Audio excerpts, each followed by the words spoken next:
Welcome to The Dentist Show. Let's jump right in. All right, welcome back to another episode of The Dentist Show. Yeah, it's where we, as dentists, talk about dentist things. Yeah, we are dentists. We also talk about non-dentist things. I don't care what people say. We are dentists. Yeah, we're great dentists. And we're not just dentists. Hey, we are just dentists. No. Have we talked about I don't know if we've in talked this about... series of this current season that we're on that may or may not make it to the public's ear? I don't know if we've talked about being like just a dentist versus like I am a dentist, right? Like, why do we put that limiting word just a dentist in front of our title? So you do that too? Oh yeah, I'm just a dentist. I wonder, so comment below. I didn't know this. Huh. I thought it was just one of my things I did. Well, maybe actually, I think since we've talked about it, I've made some changes. You don't do it anymore. What I do now is like, oh yeah, I'm a dentist. Yeah. And I see myself more as an entrepreneur. That's how I open that up. And they're like, what do you mean by that? Well, we've got a few offices. And... I think it's because, this has gone to a conversation we've had in a different podcast that you guys don't get to listen to. But it's... select few only. You're very lucky you don't hear it. But yeah, maybe you're not subjected to listening. But the conversation was when I'm at a party or a church event or meeting neighbor, and the conversation comes up like, what do you do for work? I always responded, I'm just a dentist. Yeah. And sometimes they say, what do you mean just a dentist? I'm like, I don't know why I said that. You know, stop asking questions. It's just like I said just a dentist, so you don't ask anymore. So I actually feel like when I say I'm a dentist, it's like I am superior to thee. Right. If you are a plumber and I am a dentist. Yeah. So I like slide in. I'm just a dentist to make it feel like I'm a nobody. Like, or little disclaimer before we get rioted and picketed by the plumbers of the world. Yeah. My whole family is plumbers. Yeah. So. He grew up with plumbers. So. Yeah. I still do most of the plumbing in my offices and remodels.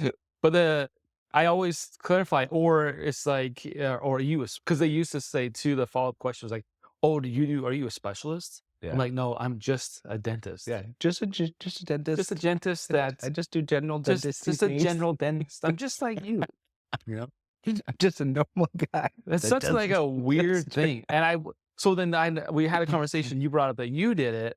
So I'm wondering how many people out there say like, I'm just a dentist, you know? Yeah. By a show of your hands, which we can't see you, but you know, self-identified, comment below. If you are one of those guys that say, I'm just a dentist. Yeah. Move on. Are you like, hell yeah, I'm a dentist, or I'm just a dentist? Oh yeah, I'm just a dentist. Yeah. If guys or gals, like, I think, I would like to know what people think about themselves.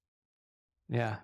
I don't know if I still say that. I think I do. And I think I say now, well, I'm a dentist on Mondays. Because usually now it's like, oh, you're a dentist, we're friends, that kind of come see you. And it's like, you can. And I work Mondays. So it's really hard. You don't probably want, it's like, we leave 20 minutes. I'm doing it. He taps his foot when he talks. Only when he talks, he taps his foot. I gotta like hold my feet above the ground. So it's like, can you come Mondays? And you probably can't get in Monday because there's such a big following. When I used to work 4 or 5 days a week, now they all come. So let's clarify. He's not just a dentist. He's a really popular dentist. I'm a Mondays dentist. On Mondays. Yeah.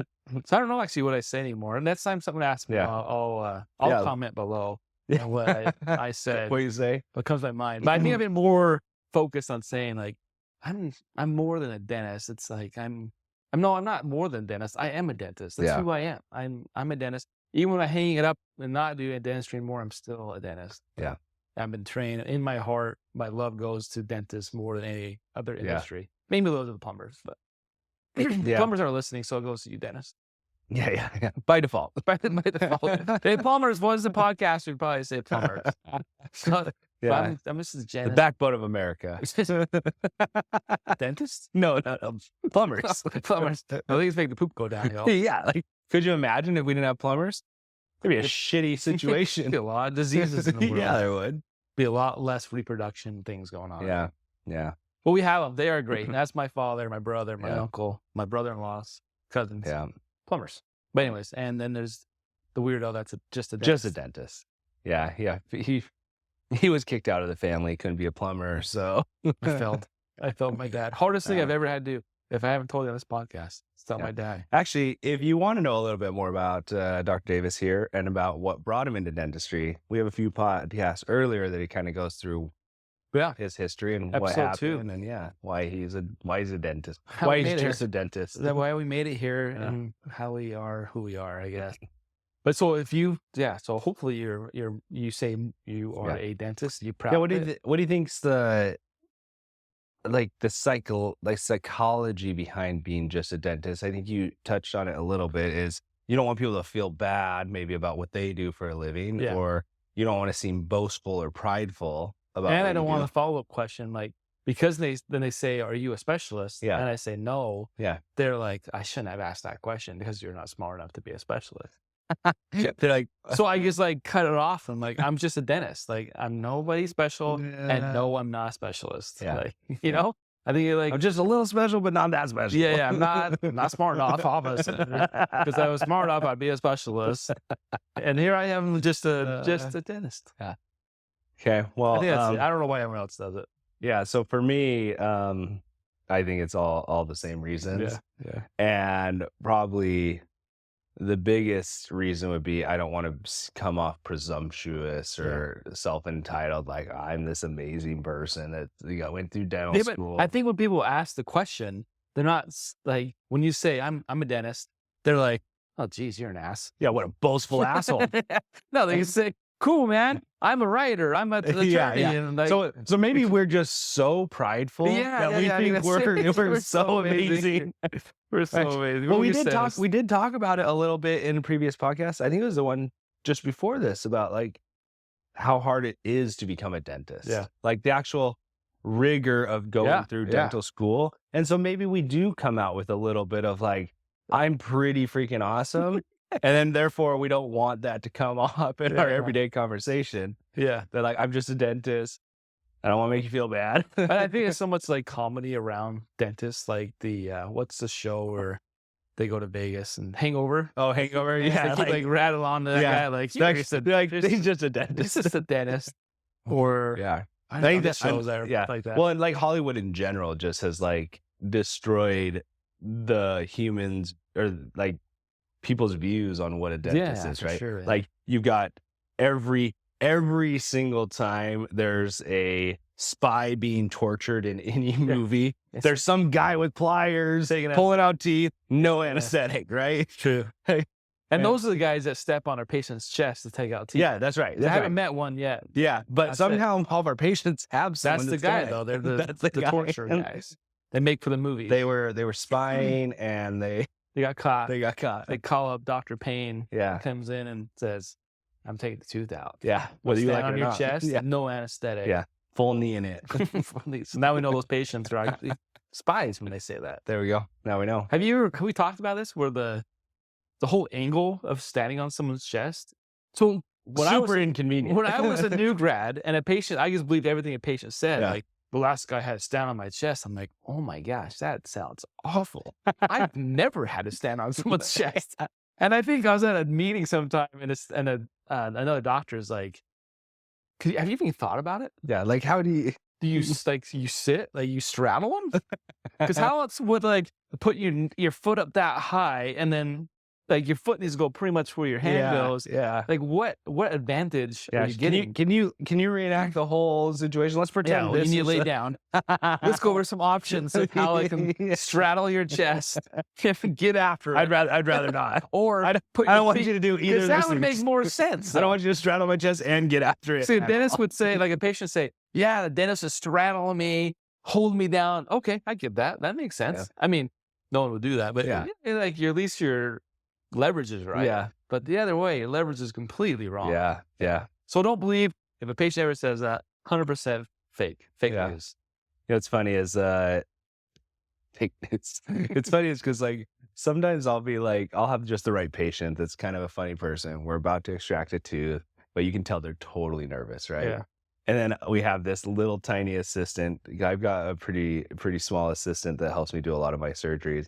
And I always point to her and I make the joke. I'm like, I'm like, don't worry, we brought her to hold you down so we could do this. Like, It's a good one. it's always a big guy, and he's like, I'm like, no, for real, she's gonna hold you down while I do this. That's what. then he's like, are you serious? Like, She has handcuffs. Yes, And yeah. it's not for that. yeah, it's like she's gonna get the toe strap and tie you Tie down. it down. Yeah, seriously. Uh, That's a great thing. What else do you? So what do you do to break the ice? Because I'm always like a break the ice guy. Like, hey, Yeah. you guys ready to party tonight? Or I'm say, hey, you guys ready to make some memories today? You're What such do a you- nerd. What do you say? Like, come in, because I love like a little laughter. And what's funny is when they don't laugh, then me laugh, go, you know, like, but it's Ryan, like when he a goes in and breaks like a the ice. little what is that? Beavis and Butthead. Yeah, it's like they didn't laugh. So I So- don't quiet enough. I don't think the patient hears them. It's like So- it's more awkward they didn't laugh. Yeah. Than if they would have Yeah. laughed at me. But. So one of the things is I do that. Like, if I'm doing extraction, I always make the joke like, so and so's here to hold you down. Like, Okay. right? What else do you do when you're Um, not taking tooth out? I ask them, it's like, what do you like to do for fun when you're not hanging out with us? Okay, Right? that's pretty nerdy. Yeah, it's totally. Mine's way better. Yeah, usually.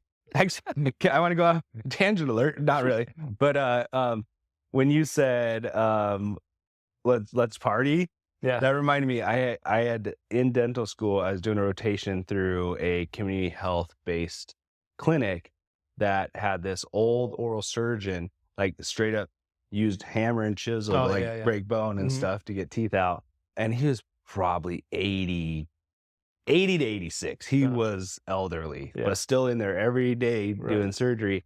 And he would work on inmates. Mm. So he like donated his time to work on these inmates. And every time a patient comes in, he's like, hey, when we're done with this, you can't go partying tonight, okay? Because you just had surgery. In jail. And they're literally like cuffed up. Like they have like cuffs on their ankles, Right. cuff on their hands with a chain in between. Yeah. He's like, and don't go partying tonight. No smoking tonight. And they say, I'd prescribe you some drugs, but I can't. So, so It's just a nerdy old oral surgeon. just had the best little jokes. But I 100% guarantee half those guys were like, F you, dude. Like, so anyway, that's how he broke the ice. That's how he ended the ice. That's how he ended the ice. That's how he put the ice on. They were iced. What else I say? I wonder how that's my team. That is, Comment below how you guys, because I feel like a little comedy is pretty good Yeah, to start. it goes a long post way. major. and actually, maybe we could do a little research into that, because I would venture to say that you and I are fairly successful at getting acceptance by patients to do treatment. yeah. And most patients seem to be fairly happy with the treatment that we provide them, even when it's one of the worst things that they get done in the dental chair, like extractions, major surgeries, things like that. Stuff that are just harder to heal from, like than a filling. Yeah. But we still get glowing reviews and all that stuff. Well, I was So at is- I oh, was go at ahead. office at James Heaton. Yeah. Let's hopefully we'll have him on someday. And he's- Sponsorship from James Heaton coming our there's way. stuff I'm like- just he said, "Are you ready to rock?" And I just looked at him. I'm like, "Hey, that's my thing." And he says, "No, I said that." I'm like, "No, that's mine." Oh, and you guys went to school together. Yeah, yeah, but I don't know. This is So did So the then I chicken? switched- Did the I- chicken come before the egg? after I heard that, I'm like, well, I can't say the same thing as Heaton, Yeah. even though he stole that from me. So Yeah. now most of the time I say, "Are you ready to make some memories?" You know, I like that. because we are about memories at the dental office. Yes. and and if they get it, they get it, Yeah. because it's going to suck for them. Yeah. It's going to be awesome for me. I might have to start that. I might have to bring that in. Or Or is ready that, to party. That's not Yeah. what I say too. I like, I can't say let's hear the get ready party. rock. Yeah. I'm gonna have to figure out what it is I say, because I do almost every time try to make some joke, Yeah. Some To break that stupid ice, joke, like- dad's joke. like something. hey, you want to hang out later, or like, hey, we're gonna be hanging out for the next hour and a half. Why don't you throw on a movie and we can, from time to time, I'll be Let's able to watch Netflix it and with you. chill. Yeah, like I say the stupidest stuff, and my team probably could like rattle off the 4 jokes that I say, because Yeah. they're on repeat, right? Yeah, yeah. That'd be a good one though. Hey, you want Netflix and chill? Well, Yeah. yeah. Take the suit out. Yeah, why take this? Next Good time, one. I'll try it out. You know, we got so I'll beta test it. and Beta we'll test see- what happens. I'll let you know. Netflix and chill. Is Yeah. that a thing in Spokane? That's what you say when you like coming over to get Oh yeah. action. Yeah, to watch Netflix. Yeah, but you're Yeah. chilling in bed in the same cover. Yeah, of course. That Spokane thing too. That's how you share. That's how you conserve. So you see the energy. comedy there. Like you go to Netflix, we're going to and we're gonna chill. I'm taking your tooth out. Yeah, you're gonna chill. root canal. I'm gonna take this tooth out. So What else? We went really deep on that, that's okay. and I don't know Actually- that's where we're going. We actually don't have to go anywhere. That's the best part about this sure. this podcast Yeah. is I actually would really love to see if there's anyone else that thinks comedy is the way to go, or do they think that comedy is like totally unprofessional? Oh, that's a great point. Yeah, great. Because we all know those dentists that are kind of sticks in the mud, right? Are most of We don't hang out with them. We don't like them. For you, yeah. Are you guys? Are you that? I doubt if you are like let's see, one of my professors, like a prosthodontist. If you're a prosthodontist, not much. I don't think I've met a prosthodontist with much sense of humor. Yeah, I don't think I had one. Okay. Maybe not sense of humor, but he was he light? he was light. Really? There was our prosthodontist that was like the director of pros in our school, hardcore guy from Egypt. We had an Egypt guy. Yeah. too. Nice guy when it had nothing to do with dentistry, but when it was about dentistry, super hardcore, but not necessarily funny. Yeah. Okay. The younger guy that was like coming in to kind of, I think, ultimately take over the department. He was a wrestler. He was funny. Like He wasn't a Ross. I don't know why he did brass, but I don't. Well, like there's a couple here, Tate or Kent, Hal, and Nate, good dudes, and I should say they're not the typical prosthodontists. They're light, and they're not like who you think like comedy, you know. But anyways, that's like what I think it's. Should we just go through all the specialties and stereotypes? Yeah. Because endodontists, Shane, they're not funny. Yeah, you know? endodontists I don't think are funny. Just kidding, Shane. But no, like what I think personally that's the best way to break the ice, and I like doing it. Yeah, and I don't know. When I heard James Heaton did it, and when I was in his office, I was like, holy crap! I say the same thing. Well, you know what? On that point, it's like if you want to be funny, if you want to have fun with your patients, and you are going to do things that most of them don't want done, right? Most patients don't come to your office and be like, I can't wait to get that crown today. I'm so excited. Yeah. Even the patients that are going to see like James that are doing like cosmetic treatment and stuff, they want the results. They don't want to go through the path to get there, right? So very few people are like, it's so excited to be here. And on that point, it's like those of us that like to make comedy the icebreaker and have a good time with it, we curate our patient population to be people that appreciate it's true because you don't like that. And it could be patients that I say you ready to make some memories, and they say screw you, I'm never coming back. Yeah, it's like and then they don't, and I don't know they didn't. We were calculating how much our attrition was just recently. That's true, right? And I wonder. It's minimal. It's minimal. Oh, it's super high. Well, it's pretty much what I thought. So no, I'm just trying to make a joke of that. We should get someone in dental intel could come help us and guess. I wish somebody would like just give us the facts. Like, okay, your nutrition is 22%. The average is 7%. You know, or whatever it is for our 7 offices is 22% annually. Month or quarter over quarter is like 6-something percent. 6-7%. Yeah. So I was wondering what the national average of that, and then we had like a goal of how we can get that down to like 15%.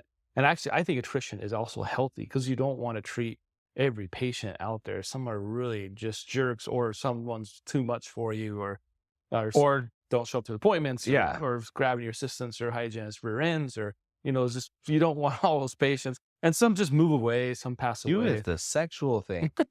So I have an office in East Mesa with 80-year-old men just pinching the heinies. They're like making inappropriate comments. So I think some attrition is healthy. You need it, and you need capacity for new patients to come in. But it'd be interesting to see what. Yeah, some of that attrition is by death too. Yeah, we didn't calculate that. That's what we don't know. Is that 1%? Is 1% of our 7% death? We don't know if open dental. So the question is, dental intel people, and maybe if you're listening, you can comment. But when you calculate dental intel's lost patients, is that only when they don't come in anymore? Like there's still a patient record, and it says active. They haven't been inactivated. They haven't been inactivated, or Is that everybody that dies and moves away and we've inactivated? That's a great question, because if we inactivate them because they moved to a different state or a different city and coming back to us isn't really feasible. Does that count? That shouldn't count as a loss. I mean, it is. It's a loss to the practice, but it's not a loss because of our practices. Yeah. So or the way we do things. Yeah. Dental intel. And saying, if we could get you on this case acceptance number. Yeah. There's so much debate on, does the case acceptance include in multiple doctor offices, if I diagnose a crown, and Dr. Cephalo does my crown, do I get credit for that case acceptance? Or what happens if I get the crown, I diagnose the crown, and they schedule for the crown, and they don't show up? So what happens? Because technically, when they schedule, they get credit for the case acceptance. They don't show up. What happens? So how does it go back on the? Does it go back to like 0? See that depth of numbers? Yeah. All the things. Like my head hurts just thinking about these. Please questions. get on. We have so many questions, and your user face is super easy, and it doesn't do a good job defining things for data collectors like myself, like data finders. So that'd be great. Awesome. They're great for guys like me.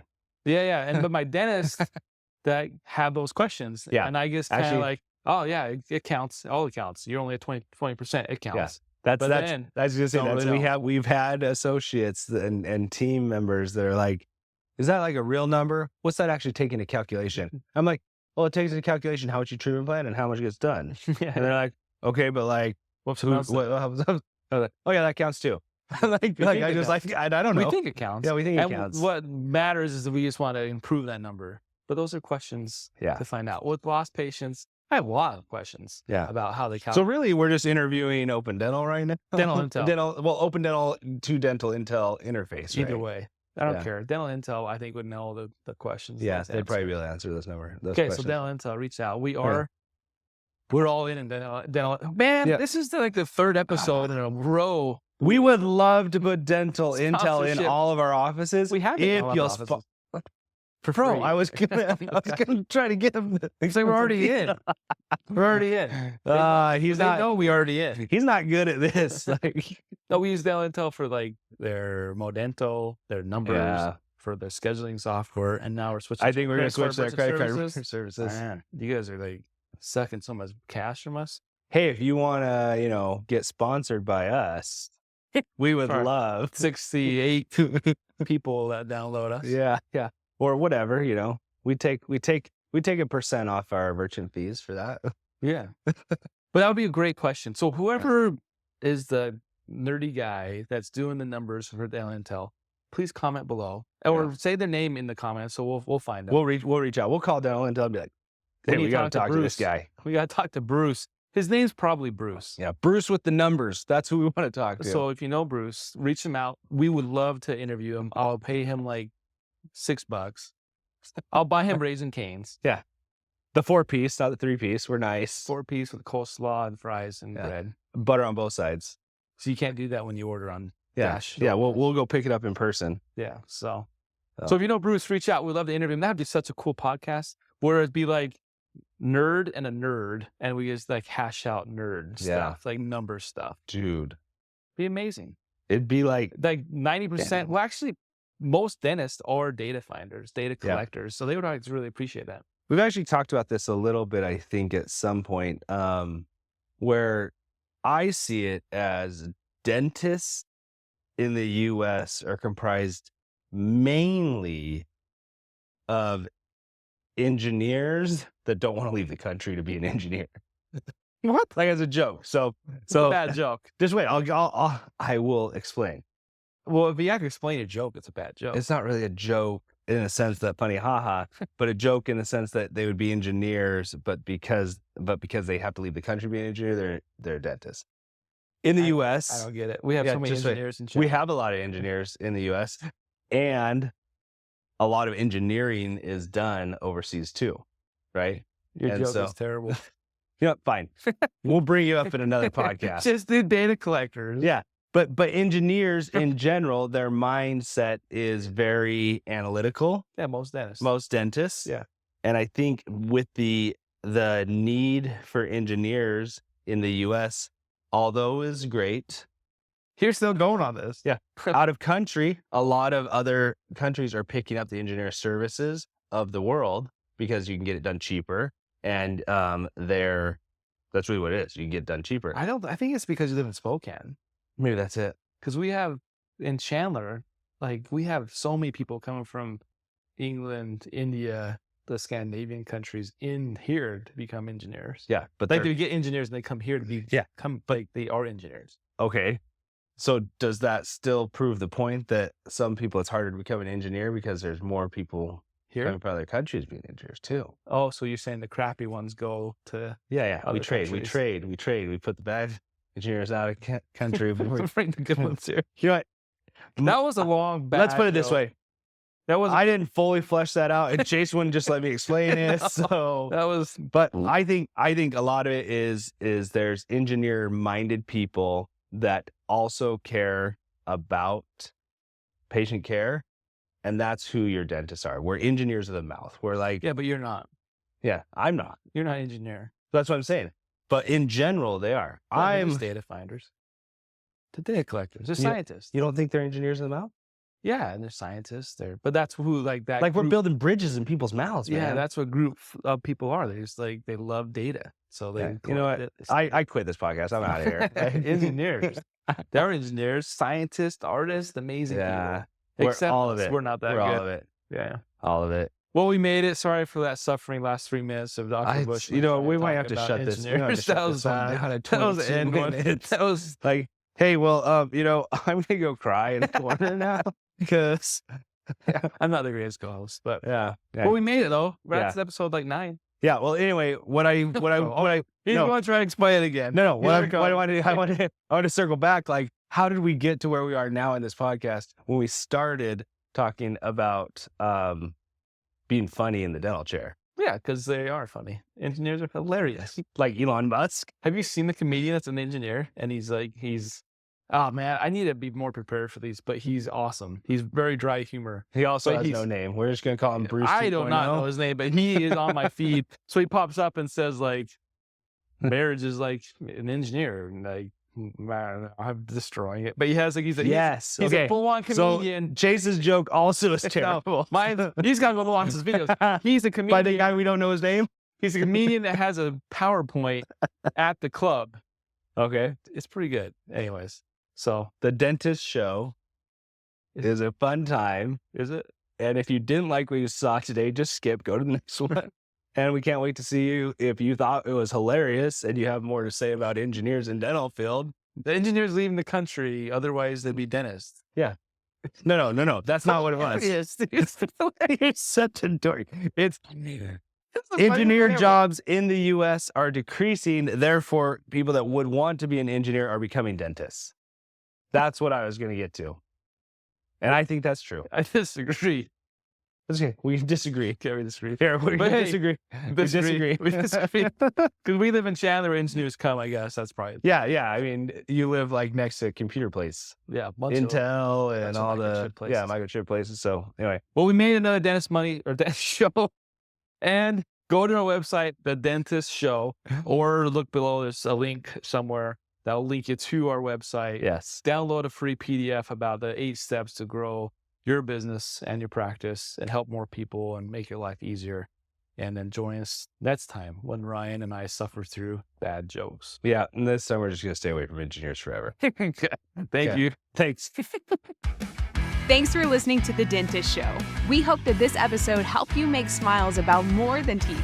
To get more resources to grow as a dentist and to learn more about Chase and Ryan, go to thedentistshow.com or just follow the link in the show notes. If you enjoyed this episode, share with another dentist in your life and help us grow the movement. And be sure to rate and review wherever you're listening.